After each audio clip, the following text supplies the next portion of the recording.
My sister didn't like me because she thought I took her husband. She has been trying to get close to him for a long time. Even after getting married herself, she just told him she loves him again. I, 24F, have been married to my husband Bob, 27M, for about 2 years. My sister Jane, 26F, and her husband, 26M, have been high school sweethearts. Despite our small age difference, Jane always felt more like a second mother to me, so I never questioned her intentions. Bob and I met at university when I was 20 and he was 23. Known for his academic prowess, athleticism, and striking looks, Bob was quite popular on campus. Naturally, I developed a crush on him. Jane was also at the university and, since I was new, she introduced me to her wide circle of friends, including Bob. Out of respect for Jane and her friendships, I never made a move on Bob, wanting to avoid any trouble or awkwardness. She was incredibly important to me. Over time, Bob and I grew close and my feelings for him deepened. I noticed, though, that Jane rarely interacted with him, which struck me as odd, given her close bond with almost everyone in her circle. I never brought it up. Eventually, I confided in Jane about my feelings for Bob. She advised me not to get my hopes up, saying he wasn't interested in any relationship. I was heartbroken but decided to maintain our friendship. On my 21st birthday, Bob surprised me by confessing his feelings, and we began dating, which eventually led to our marriage. And here we are today. Throughout our dating period, Jane began to distance herself from me. When Bob and I first started dating, I approached her and offered to break up if she wasn't comfortable with it, given his close friendship with her. She declined, hugged me, and said she was happy for us, so I took her words at face value. Nevertheless, she continued to pull away. Jane's husband, Jim, who wasn't attending university, worked for his father's small construction business. Jim is a good man who did everything for Jane, but in our culture, women typically stay at their family home until marriage. Jane and I still lived with our parents at the time. When Jim had saved enough to buy a house, he proposed to Jane, and she accepted. A year later, Bob proposed to me, and I said yes. Jane's distancing continued, but when I announced our engagement to the family, she cried. I initially thought her tears were of joy until my mother suggested I should have considered Jane's feelings before sharing the news. It was strange. It seemed like no one was happy. My mom took Jane to her room, while my dad stayed behind. He revealed that Jane was struggling with her relationship with Jim. I trusted their words. Since then, Jane's distancing from me increased. When I tried to talk to her, she responded curtly. When I asked my mom about it, she said Jane was going through a tough time and advised me not to make things worse. So I decided to give her space. It wasn't until Bob revealed that Jane had been texting him frequently over the past few weeks. He showed me the messages. She would ask if she could call or meet him, often texting late at night. The last straw was when she sent him photos of herself in revealing dresses, asking him to pick the prettiest. That's when he decided to tell me. Bob made it clear he hadn't led her on. His replies were curt and frankly rude. He felt uncomfortable but tolerated it because she was my sister. He also confessed that Jane had expressed her feelings for him years ago, which he had rejected. Everything seemed to fall into place when he shared that with me, and I was deeply hurt by her actions. I confronted Jane as soon as I got home. I expected her to feel some shame, but she claimed I had stolen him from her. What made it worse was that my mom sided with her. I had always suspected Jane was my mom's favorite, but I thought I was her favorite too. Everyone adored Jane, and I loved her too, but she betrayed me in the worst possible way. She even said she hated me and didn't want to see me again. With no support from anyone, I packed my things and left. My dad told me I shouldn't leave because it wasn't appropriate for an unmarried girl to leave her parents' house. My mom even called me names for going to Bob's place. That hurt deeply. It took me a long time to heal from their betrayal, and even now, it still stings. Bob and I moved in together before getting married, and I severed contact with my family. We got married without inviting anyone from my side, except for a few close relatives. It was a beautiful wedding, by the way. A week ago, my cousin mentioned that Jane had her wedding. It seems she went through with it. Today, Bob showed me a message from Jane that he found in his Instagram request section, dating back to a week ago. In the message, she confessed her love for him again and claimed she could make him happier than I ever could if only he gave her the chance. I was devastated. Bob screenshot the message, blocked her, and asked if it was okay to send it to Jim, but I said no. I'm not sure why. I know Jim deserves better, but I just can't deal with Jane anymore. The guilt of keeping this from Jim is eating at me, but I fear this could escalate, especially since Bob and I have been living so peacefully. Edit. Thank you all for your thoughtful advice, both on this post and my previous one. I think I was still holding on to the family I grew up with, especially my sister. Your comments have really opened my eyes. For those wondering what I meant by things blowing up in my face, I know Jane. I'm worried she'll come to my house with my mom and escalate the situation to the point where the police might be involved. But I also realize that if we stay silent, she'll continue to harass Bob and make Jim's life even more difficult. I've decided to let Bob contact Jim if he wants to. He said he'd think about it, so I'm leaving it at that for now. Knowing his personality, he might have already sent it to Jim despite my wishes, but I'll wait and see what happens. Thanks again. I'll keep you updated if anything new comes up. Comments. Up was NTA, Winterfront 1431. Wow, she is really desperate. You can't steal someone who never wanted her. He had plenty of time before you came along to pursue something with her, but he never did. He should put her in her place and then block her. I had many chances to be with you before I met your sister, and I didn't because I wasn't interested then. And I certainly am not interested now. You're embarrassing yourself, and I honestly feel sorry that you've lost your sister over this. I've tried to be polite about this, but now you're being disrespectful to both me and my wife. Let me be clear. I don't want you, never have, never will. If you message me again, I will send everything to Jim and block you. But frankly, I'd send it to him anyway because he's just a backup and doesn't even know it. Save him from wasting any more of his time. Carolina Mama 2015, you said it yourself, Jim deserves better. You're already estranged from your family. What more fallout are you worried about if you tell Jim? She's going to hurt him in the long run. Update. Hi, I wanted to give a quick update. As expected, Bob went ahead and sent the message to Jim, despite my request not to. He even screen recorded the message to prove it came from Jane's account, which was smart of him. Anyway, I won't go into too many details, but Jim didn't respond until last night. He called Bob and they had a lengthy conversation. When Jim confronted Jane, she tried to blame Bob, saying he had come on to her. They had a fight, and she ended up staying with our parents. I know many of you suggested sending the screenshot to my parents, and I did. I sent it to my dad, not my mom. I'm sorry, but I still can't find the strength to talk to her, and I don't think I ever will. My dad said he and my mom would handle it and asked me not to tell anyone what Jane did. I feel even worse now for thinking he'd side with me, lol. For those wondering if Bob sent Jim the old messages from Jane from years ago, he didn't. He got a new phone right after we cut contact, so he doesn't have them anymore. I don't know if Jim will divorce or annul Jane, but he told Bob not to contact him anymore, so I think we've done our part. Thankfully, she hasn't come to my house, but I took your advice about installing cameras, and we'll be doing that next week. Thank you all for your help. You were right.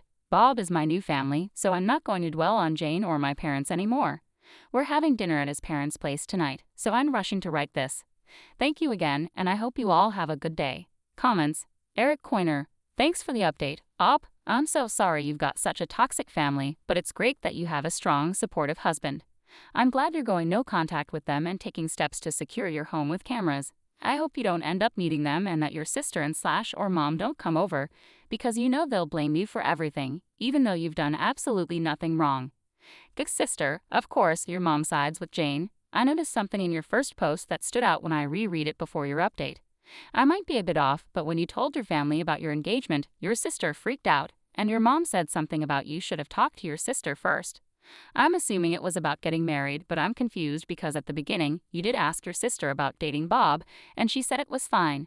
It seems your mom knew Jane had feelings for Bob for a long time. If that's true, what is wrong with your mom? How could she be okay with Jane marrying Jim if she knew all along Jane was in love with Bob?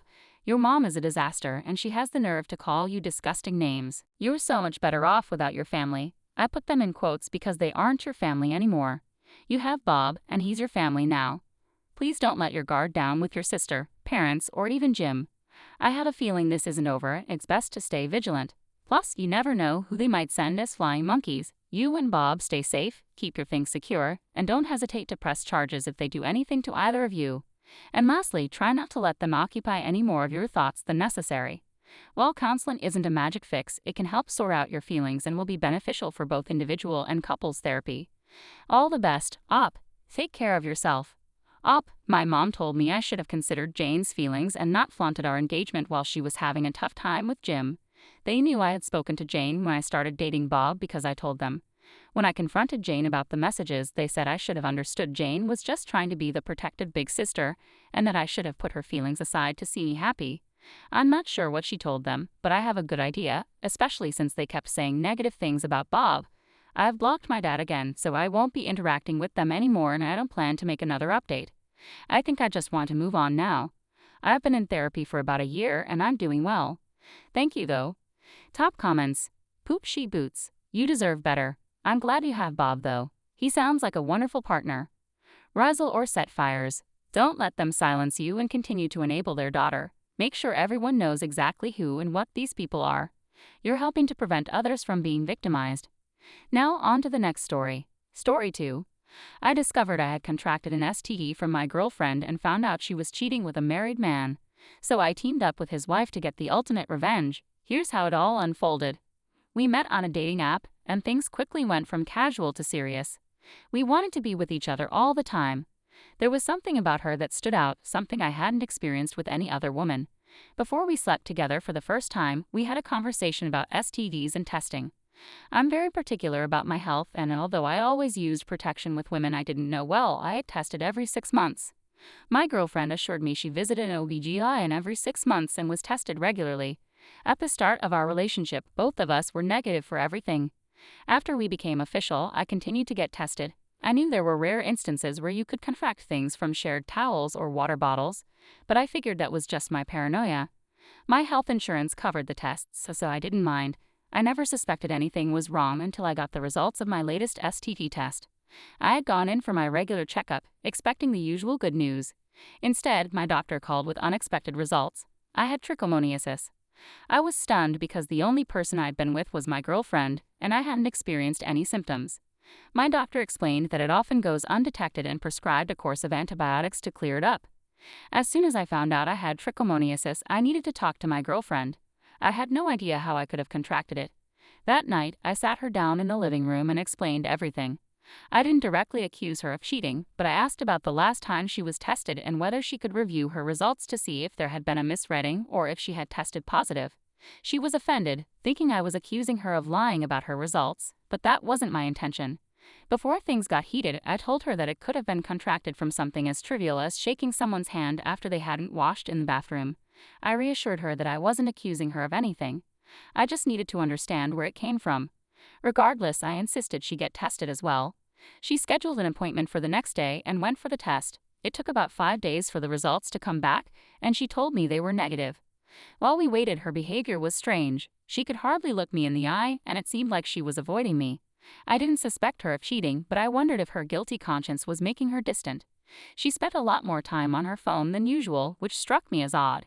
This might sound harsh, but she didn't really have any friends, so I didn't know who she was texting so often. When she finally told me her results were negative, something inside me doubted her. I'm not sure if it was her tone or something else, but my gut told me not to trust it. I knew she had received an email with the results, so the first chance I got, I searched for the email and read them myself. Through the email, I discovered she had been lying. She had the same STD as me. I would have understood if she had it. If I had it for a while without knowing, I could have passed it to her. There would have been no shame in telling me the truth. It was treatable, and I had the same infection. I couldn't fathom why she'd lie about it.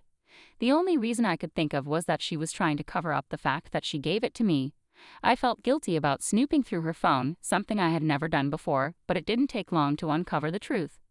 I found a text exchange between her and an unsaved number where she told the person she tested positive for trichomoniasis. She asked if they had it, and they responded that they didn't think they did. When she inquired about the last time they were tested, they said, like 2 years ago. You might have guessed from what I mentioned earlier, but I am a bit of a hypochondriac. I was very strict with my girlfriend about STDs and testing when we first started dating. The fact that she cheated on me with someone who didn't even know when they were last tested terrified me. It seemed incredibly reckless not to have that conversation with someone. From their other messages, it was clear they had slept together multiple times and were engaged in an ongoing affair. They exchanged pictures and suggestive messages, planning their next encounters. In one message, the person mentioned their partner was out of town and invited my girlfriend over. With this and the betrayal, I knew my relationship was over. I wanted nothing to do with someone who would sneak around behind my back with another person. I didn't say anything at first when I discovered the truth. I felt guilty about snooping through her phone, so I needed to find another way to confront her with what I knew. The following afternoon, she mentioned she would be staying late at work. I remembered the messages about her going to the other person's house because their partner was out. I knew what I had to do. I took the rest of the day off work and waited outside her office, intending to follow her to the other person's house. She left right on time, and I followed her to a suburban home. She was greeted by a man who quickly ushered her inside, clearly trying to avoid attracting the attention of neighbors. I noticed some mail in the box, so I did something illegal and peeked at it to get their names. I found both his name and his wife's. Once I had that information and saw my girlfriend go inside, I decided I didn't need to stick around any longer. I already knew they were having an affair, so it didn't matter if they were having sex there or not. When I got home, I searched for his wife online. I wasn't entirely sure if it was her, but I found her name linked to a small designer brand with a booth at a local wedding convention. Things seemed to align, so I reached out, asking if the man was her husband because I had something important to share. Her DMs were open for business inquiries, so I hoped she wouldn't just mark me as spam. She replied, asking for more details, and I explained everything. She called me shortly after, and we discussed everything over the phone. She confirmed it was her husband and mentioned she didn't have any STDs and got tested regularly.